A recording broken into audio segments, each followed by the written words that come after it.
नमस्ते एवरीवन। पिछले एपिसोड में हमने एक बहुत अच्छा टूल लिया था जिसमें 4 स्टेप्स में हम अपनी इमोशनल डिस्टर्बेंस को दूर कर सकते थे और साथ ही साथ अपने अनरियलिस्टिक बिलीफ को रियलिस्टिक बिलीफ में कन्वर्ट कर सकते हैं। तो पहला स्टेप था जॉट डाउन कीजिए अपनी इमोशनल डिस्टर्बेंस। दूसरे स्टेप में हमने किया था कि उसका एक्सटर्नल और इंटरनल कारण ढूंढ लेना है। तीसरे स्टेप में हमने देखा था कि वो जो इंटरनल कारण है वो कौन से अनरियलिस्टिक बिलीफ के ऊपर बेस्ड है। चौथे स्टेप में हमने उस अनरियलिस्टिक बिलीफ को रिप्लेस कर दिया था रियलिस्टिक बिलीफ से। तो इस फॉर्मूला से बहुत सारे लोगों को बेनिफिट हुआ है, लेकिन आपके कुछ क्वेश्चंस भी आए हैं, तो मैंने सर से रिक्वेस्ट की है आपके इन क्वेश्चंस के आंसर्स देने के लिए।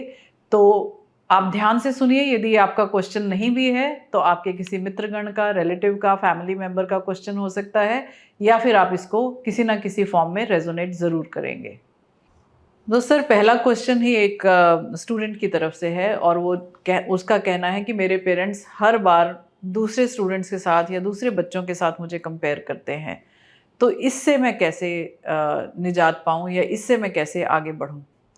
तो वो जो पेरेंट्स उसका कंपैरिजन करते हैं, तुलना करते हैं जी। दूसरों के साथ, क्या वो रोक पाते हैं? क्या वो बच्चा, वो जो स्टूडेंट है, वो रोक पाएगा? नहीं, उसके क्योंकि हाथ में नहीं पेरेंट्स है। को तो नहीं चेंज कर सकते। तो ये जब उसका कंपैरिजन होता है तो उसकी व्यथा क्या होती है? उसको दुख होता है, वो उदास हो जाता है, या फिर उसको गुस्सा आता है, क्या होता है? तो उसके क्वेश्चन के हिसाब से तो मुझे लगता है कि वो दुखी हो जाता है, क्योंकि पेरेंट्स जो हैं वो कंपेयर करते हैं और वो उनके एक्सपेक्टेशंस तक नहीं पहुंच पाता, तो वो दुखी हो जाता है। जी, बराबर। अब पहला स्टेप क्या हुआ? लिख लेना है। तो दुखी हुआ, जी उदास हुआ। जी। दूसरा स्टेप में बाहरी कारण क्या है? कि पेरेंट्स कंपेयर कर रहे हैं, तुलना करते हैं। जी, बराबर। अंदरूनी कारण क्या हुआ? द्वेष। हाँ, द्वेष किसकी है तरफ? कि तुलना हो रही है। तुलना की तरफ, द्वेष। तो राग किसकी तरफ? कि मुझे किसी से कंपेयर ना किया ना जाए। करे और मैं जैसी हूं या जैसा हूं वैसा स्वीकार करे। जी, तो मान्यता क्या हुई? कि मेरी तुलना किसी से ना की जाए। हाँ। अब ये वास्तविक है, अवास्तविक है? अवास्तविक है। तो फिर वास्तविक मान्यता क्या होगी?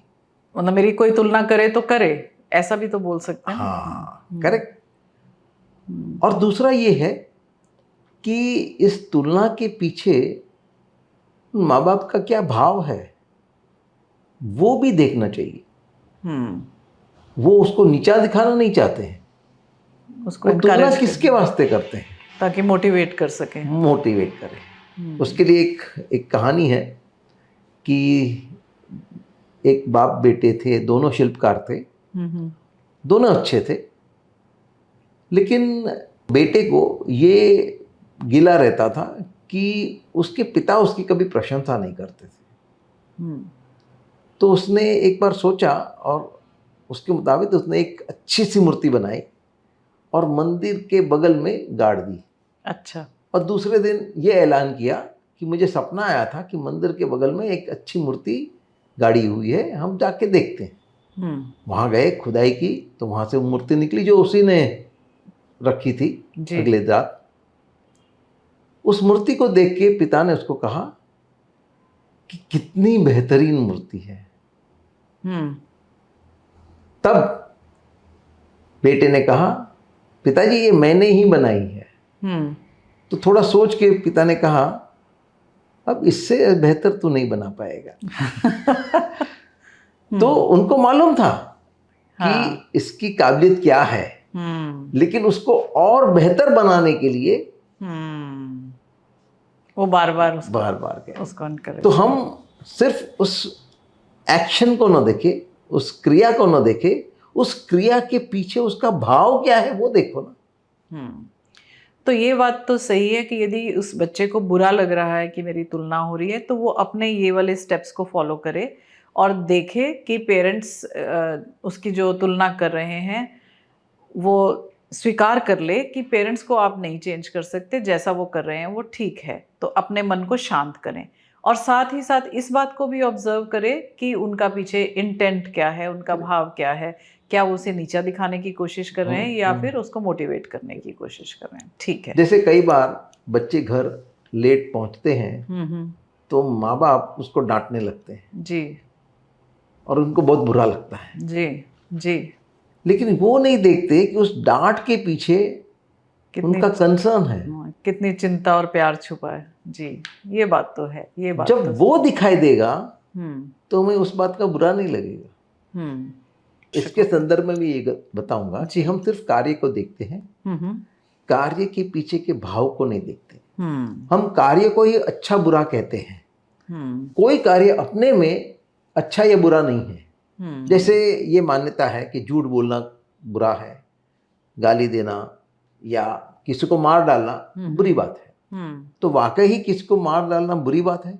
यूजुअल बिलीफ सिस्टम में तो यस। तो फिर हम अपने जो सिपाही है, फौजी है, उसको मेडल क्यों देते हैं?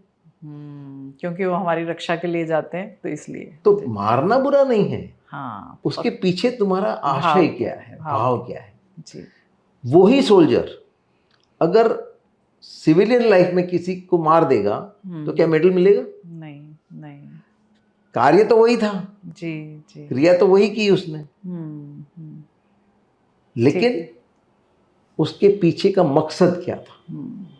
ठीक। पहले केस में उसका ये फर्ज था। अगर वो नहीं मारता है तो वो डेजर्टर कहलाएगा, उसका कोर्ट मार्शल होगा। जी, तो वो गलत। वो मारना उसकी फर्ज है। तो मारना बुरा नहीं है, किस कारण के वजह से तुम मारते हो। जी जी, ठीक है। कई बार हम जो क्रिया किया, कार्य किया, उसके फल के आधार पे उसको अच्छा या बुरा कहते हैं। जैसे डॉक्टर ऑपरेशन करता है जी और पेशेंट बच गया तो हम उसके गुणगान गाते हैं जी, लेकिन मर गया तो फिर डॉक्टर गलत हो जाता है। आजकल तो तोड़फोड़ करने लगते हैं, मारने लगते हैं, डॉक्टर्स को भी मारने लगते हैं। जी। अब उस मरीज के नसीब में ही बचना नहीं था तो डॉक्टर क्या करेगा? तो कार्य का फल मत देखो, रिजल्ट मत देखो। उसका एक उदाहरण दूं, एक सीरियल आता था विक्रम और बेताल। उसमें एक एपिसोड में बताते हैं कि एक गांव का लड़का था, उसको प्रोफेटिक ड्रीम्स आते थे, मानी भविष्य में क्या होने वाला है उसको आगे से ही सपने में मालूम पड़ जाता था। जी। जैसे कि एक बार दोपहर को सोया था तो उसको सपना आया कि उसकी पड़ोसन का नया घर जल रहा है। ओके। जाग के देखता है तो वही पड़ोसन वहाँ वास्तु पूजा के लिए न्योता देने आई थी। अच्छा। तो उसे कहता है जाओ जाओ तुम्हारा घर तो जल रहा है। वो गई भागी दौड़ी और वाकई वो जल रहा था। ऐसे 2-3 किस्से हुए। तो गांव वालों ने कहा ये पनौती है, इसको हटाओ यहाँ से। तो जब वो जा रहा था गांव छोड़ के, तो माँ ने सलाह दी कि तुम्हारा कहने का तरीका भी बहुत गलत है, जरा विनम्रता से कहो तो कोई माने भी। खैर गांव छोड़ के वो शहर गया और राजा के महल में उसको नाइट वॉचमैन की नौकरी मिल गई। एक दिन सुबह क्या देखता है कि राजा किसी मुसाफरी पे जाने की तैयारी कर रहे थे। तो माँ की बात याद रख के बहुत विनम्रता से कहा कि आप मत जाइए, क्योंकि मुझे सपना आया था कि जहाँ आप जा रहे हैं वहाँ भूकंप होता है और मेरे सपने सच पड़ते हैं। और गांव में जो घटनाएं बनी थी वो कह सुनाई। तो राजा ने थोड़ी देर विचार करके अपनी जर्नी को पोस्टपोन किया। ठीक है। और एक मैसेंजर भेजा देखने के लिए वाकई क्या हुआ। तो मैसेंजर न्यूज़ लाया कि वाकई वहाँ भूकंप था और अगर राजा वहाँ होते तो बचना मुश्किल था। तो राजा ने उस लड़के को बुलाया, मोती की माला दी और नौकरी से निकाल दिया। जी। क्यों? क्योंकि सो रहा था ना, सपना देख रहा था। नतीजा अच्छा था। हाँ। कार्य कार्य बराबर नहीं था। कल को अगर कोई उनको मारने के लिए आता है तो ये सोता होगा चौकीदार बनाया। चौकीदार। तो क्योंकि उसकी ड्यूटी जो थी वो रात को पहरा देने की थी, सोने की नहीं थी। जी जी जी। तो ये बात आपकी ठीक है। तो हम अब हम इस पे जो जोर देंगे कि हम पीछे की इंटेंट भी देखें, भाव भी देखें और फिर ये जो अपने इमोशंस हैं उनको उसके साथ ही हैंडल करें। जी। अगला प्रश्न है कि उन्होंने पूछा है कि मेरे प्लान्स के अनुसार जब भी कोई बात नहीं होती है तो मुझे इरिटेशन हो जाती है। तो पहला स्टेप क्या हुआ? इरिटेबिलिटी। इरिटेशन, चिढ़ लगी।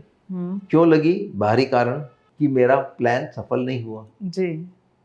तो अंदरूनी क्या कारण है कि सफल होने ही चाहिए। हाँ, मानी वो आप थर्ड स्टेप पे चले गए। अच्छा। सेकंड स्टेप, बी स्टेप क्या है कि ये जो असफल रहा मेरा प्लान, उसकी तरफ द्वेष, और प्लान मेरा सफल रहे उसकी तरफ राग। जी। तो इस राग और द्वेष के पीछे की मान्यता क्या है? जो आपने बताया, मेरा प्लान हमेशा सफल ही रहना चाहिए। वास्तविक, अवास्तविक। अवास्तविक, हाँ। तो फिर वास्तविक मान्यता क्या होगी? कि कभी सफल होगा और कभी सफल नहीं होगा, तो एक्सेप्ट कर लिया जाए। जी। कि जीवन में उतार चढ़ाव तो आते रहते हैं, हमको उसको स्वीकार करना है कि हम हमेशा सफल ही रहे। वो मुमकिन ही नहीं है, और फिर उसमें ग्रोथ भी नहीं होगी ना। क्योंकि आप सीखेंगे ही नहीं, रास्ता ही नहीं मिलेगा आपको। जी। तो असफलता को असफलता मत समझो, it's a stepping stone to success. जी। थॉमस एडिसन को, जिन्होंने लाइट बल्ब का आविष्कार किया, उन्होंने 200 एलिमेंट पे एक्सपेरिमेंट किया था। तब जाके उन्होंने टंगस्टन को ढूंढ निकाला। जी। जी। तो उसने एक बार कहा कि जो भी नतीजा आता है वो आपको कुछ सिखाता है। तो पत्रकार ने उनको पूछा, आप 199 बार असफल रहे, तो क्या सिखाया? बोला, ये काम नहीं करते हैं। Yeah, I remember he quoted कि I know 200 ways not to create a bulb. तो ये भी तो सीखा उन्होंने कि 200 बार कैसे बल्ब नहीं बनाया जाता है। Yeah, that is also interesting. So एक बड़ा ही जनरल क्वेश्चन जो मैं देखती हूँ, आसपास के लोग फ्रस्ट्रेटेड ही रहते हैं। वो कहते हैं कि मुझसे ना बाहर का इनजस्टिस, करप्शन और ये सब नहीं देखा जाता। हाँ, तो यहाँ पहला स्टेप हुआ इरिटेशन, चिढ़ते हैं। हाँ। बाहरी कारण क्या हुआ? करप्शन। जी। तो अंदरूनी कारण क्या हुआ? करप्शन के प्रति द्वेष और नॉन करप्शन, ऑनेस्टी के प्रति राग। तो मान्यता क्या हुई? कि जस्टिस रहना चाहिए चारों तरफ, करप्शन नहीं रहना चाहिए। हाँ। सब लोग ऑनेस्ट ही होने चाहिए। जी। किसी को भी करप्ट नहीं होना चाहिए। जी। वास्तविक, अवास्तविक। अवास्तविक। तो वास्तविक मान्यता क्या होगी? कोई करप्ट भी होंगे, कोई नहीं भी होंगे। मतलब आपके हिसाब से नहीं चलेगी दुनिया। एग्जैक्टली। हम दुनिया को बदलना चाहते हैं, जो हमारे बस में नहीं है। हाँ, आपको करप्शन पसंद नहीं है, आप करप्शन मत कीजिए, लेकिन आप ये आग्रह क्यों रखते हैं कि जैसे मैं करप्शन नहीं करता हूं, किसी और को नहीं करना चाहिए? वो आपके यहाँ बस की बात ही नहीं है। या फिर आप ऐसी पोजीशन पे हो कि आप किसी करप्ट व्यक्ति को सजा दे सकते हो। हाँ। स्टीफन कोवी ने कहा है कि हम सर्कल ऑफ कंसर्न में जीते हैं, सर्कल ऑफ इन्फ्लुएंस में नहीं जीते। इसको इलैबोरेट कीजिए सर। तो एक व्यक्ति ने अपने मित्र से कहा कि मेरे और मेरी पत्नी में काफ़ी स्मूथ रिलेशनशिप है, क्योंकि हमने डिसीजन का बंटवारा कर लिया है। ओके। छोटे छोटे डिसीजन मेरी वाइफ लेती है और बड़े बड़े डिसीजन मैं लेता हूँ। तो बोला, छोटे डिसीजन मानी तो कि हमें मकान कहाँ खरीदना है, कौन से बजट में खरीदना है, या बच्चों को कौन सी पढ़ाई करनी है, किस कॉलेज में जाना है, ये छोटे छोटे डिसीजन मेरी वाइफ लेती है। तो बड़े डिसीजन क्या है? ये जो बाइडेन कर रहा है वो सही है क्या?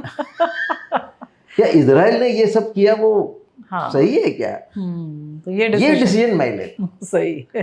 तो ये है तुम्हारा सर्कल ऑफ कंसर्न, जिसमें तुम्हारी कोई हैसियत नहीं है। हम इसी सर्कल में जीते रहते हैं और इसी के बारे में डिस्कस करके इरिटेट भी होते हैं, आर्ग्यूमेंट भी करते हैं, कॉन्फ्लिक्ट्स में भी रहते हैं। जी। जी। तो हमें आना चाहिए सर्कल ऑफ इन्फ्लुएंस, तुम क्या कर सकते हो। तो जैसे ये इमोशनल टर्मोइल होता है जब क्रिकेट मैचेस होते हैं, या फिर जब देश में इलेक्शंस होते हैं, स्टेट में इलेक्शंस होते हैं, तो बहुत सारे आर्ग्यूमेंट्स और बहुत सारी चीज़ें होती हैं जिसमें हमारा कोई इन्फ्लुएंस नहीं है, जिसमें कोई रोल नहीं है, जिसमें हमारा कोई दबाव नहीं है। हाँ। तो इस तरह के लोगों को आप जो सलाह देना चाहते हैं कि आप वही कीजिए जो आपके कंट्रोल में है, आपके दायरे में, आपके दायरे में है, और उसी में खुश रहिए। स्ट्रेस मत लीजिए, ना अपने परिवार वालों को स्ट्रेस दीजिए। तो सर ऐसे तो बहुत सारी बातें हैं और बहुत सारे क्वेश्चंस आए हैं, और हम क्योंकि आज अनाउंस भी करेंगे और क्वेश्चंस के लिए, तो जो भी आएंगे तो अगले एपिसोड में हम फिर ये और कुछ एग्जाम्पल्स लेंगे और आप लोगों के प्रश्न लेंगे। आप अपने प्रश्न भेजिए, तो जितने भी हम प्रश्न आपके ले पाएंगे नेक्स्ट एपिसोड में आपको आपके सॉल्यूशंस देंगे। Thank you so much for watching. I will see you in the next episode.